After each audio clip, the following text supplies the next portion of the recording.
जो खतियानी संबंधी उसका विस्तृत रिपोर्ट आप लोग छापते भी रहे, राज्य की जनता को सभी जानते हैं 15/11/2000 में झारखंड राज्य का गठन हुआ। राज्य गठन के बाद उस समय सरकार ने अधिसूचना संख्या 3389 दिनांक 29/9/2001 द्वारा एकीकृत बिहार के परिपत्र संख्या 806 दिनांक 3/3/1982 को अंगीकृत किया गया, जिसमें जिला के आधार पर स्थानीय व्यक्ति की पहचान उनके नाम, जमीन, वास्तविक और रिकॉर्ड ऑफ राइट्स के आधार पर की गई थी।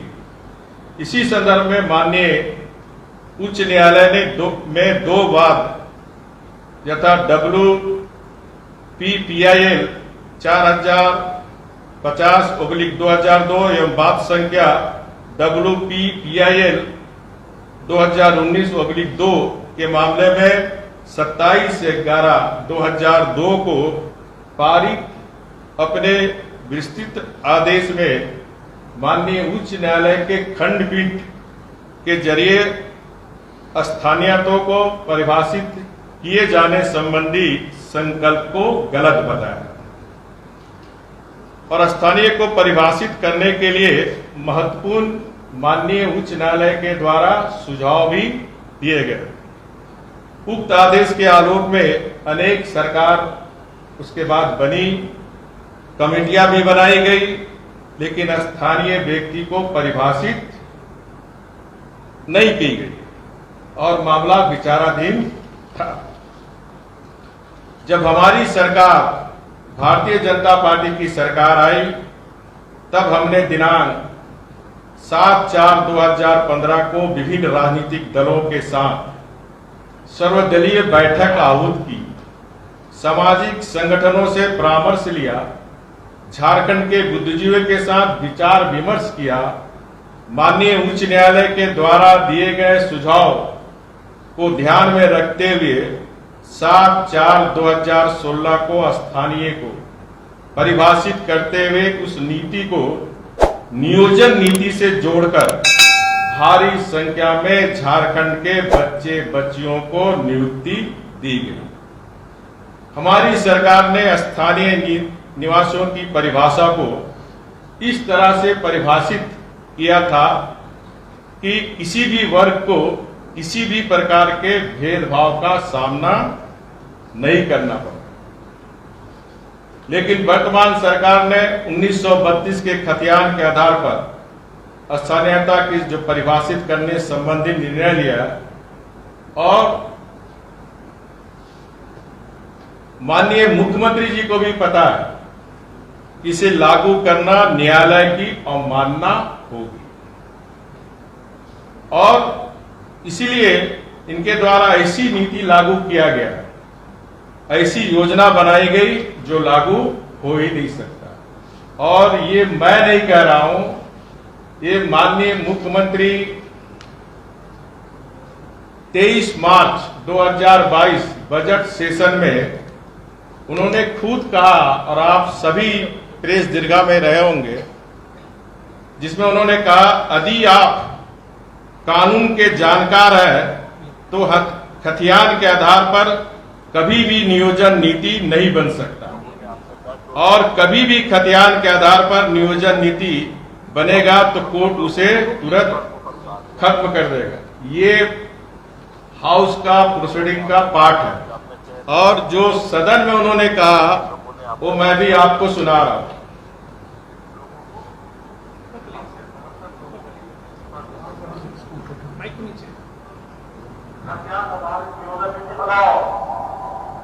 आप बताओ, अगर आप कानून के जानकार हो, खतियान के आधार पर कभी भी नियोजन नीति नहीं बन सकती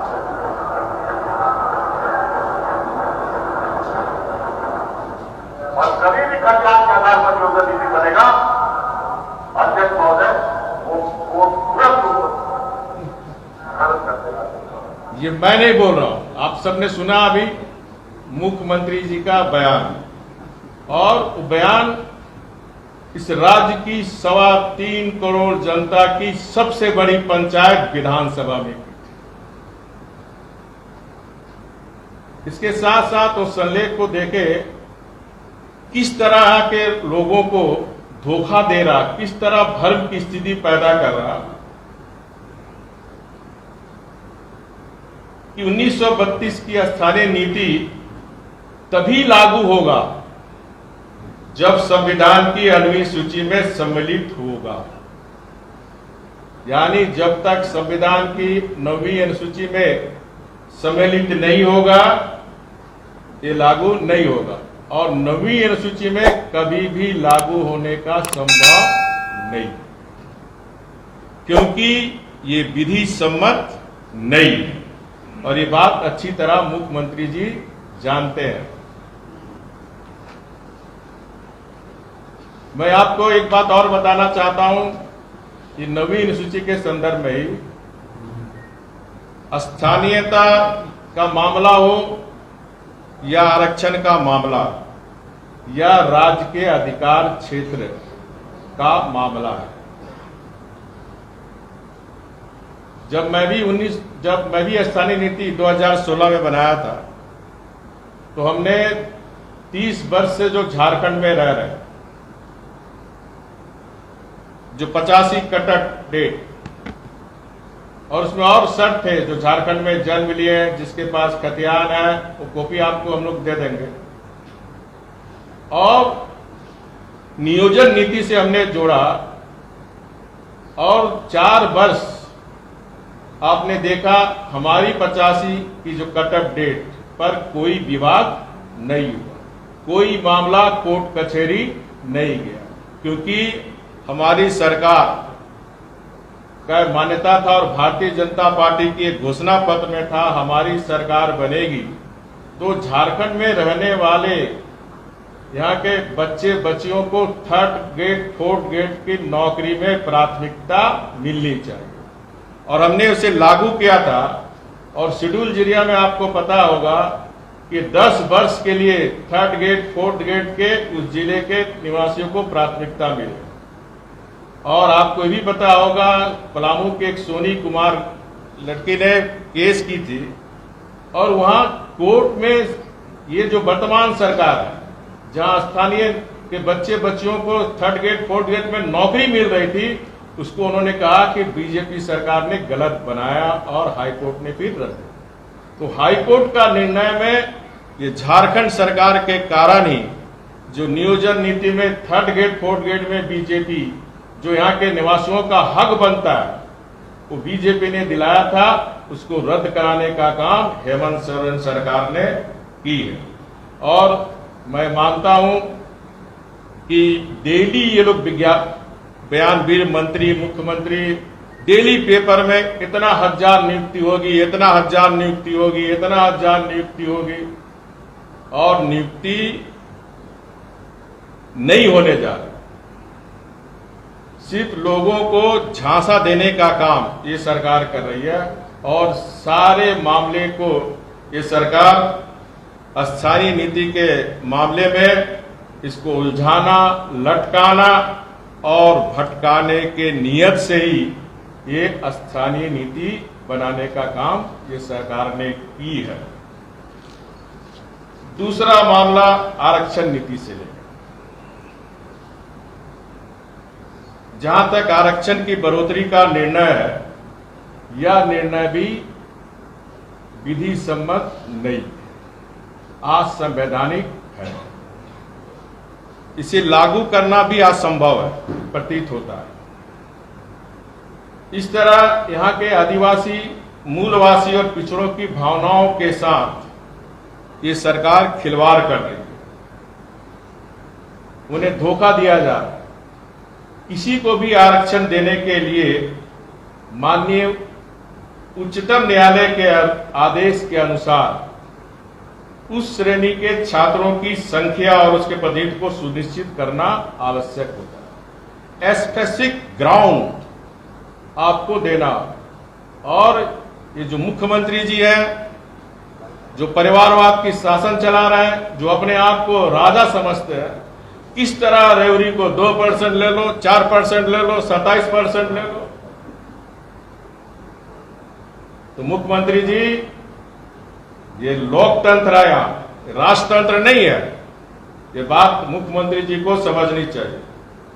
और आपको पता होगा, भारतीय जनता पार्टी भी पिछड़ों को 27% आरक्षण देने के पक्षधर रही। घोषणा पत्र में हम लोग बीजेपी का किए थे, और इसीलिए हमारी सरकार, बीजेपी की सरकार ने 2019 में राज्य के सभी जिलों के उपायुक्तों को सर्वेक्षण करने का निर्देश दिया था।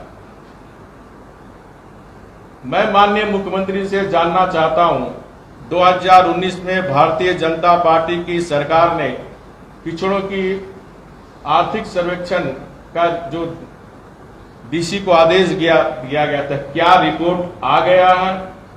अगर रिपोर्ट आ गया तो उसे सार्वजनिक करना चाहिए, और अभी तक कोई सार्वजनिक नहीं हुआ। इससे लगता है कि वह रिपोर्ट अभी तैयार नहीं हुई।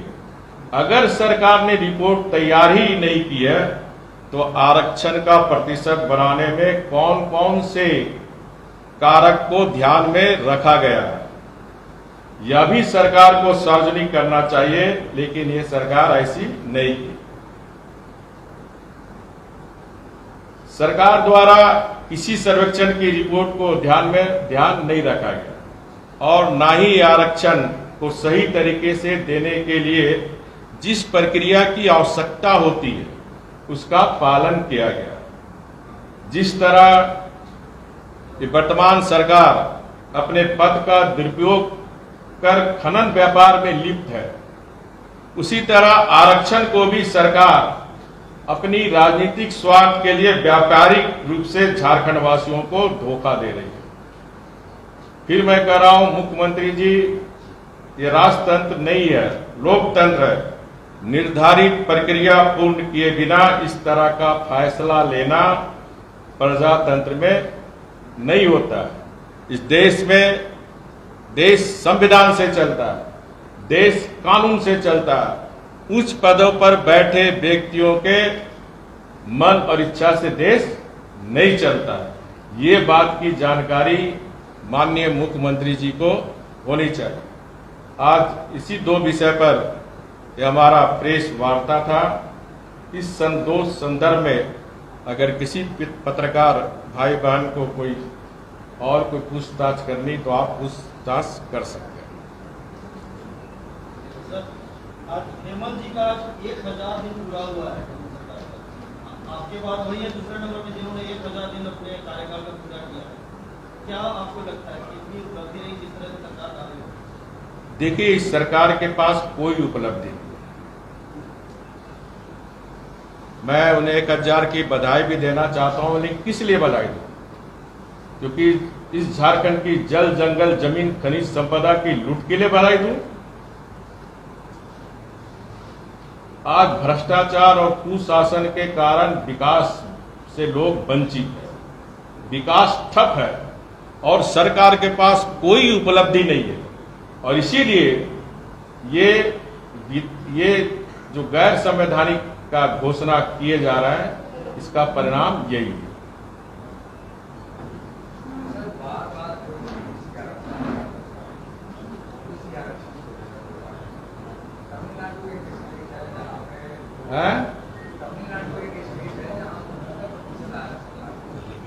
अच्छा प्रश्न पूछे आप, और आप वो समझ गए मैटर। तमिलनाडु में 1993 में उस समय तत्कालीन मुख्यमंत्री करुणानिधि जी 2 कमीशन, 2 आयोग बनाकर पूरा बैकवर्ड समाज का सर्वेक्षण करके डाटाबेस, पिछड़ा समाज को जितनी रोजगार, सरकारी नौकरी मिलनी चाहिए उतनी नहीं मिली, पूरी डाटा पेश करके तब नवीं अनुसूची में शामिल की गई।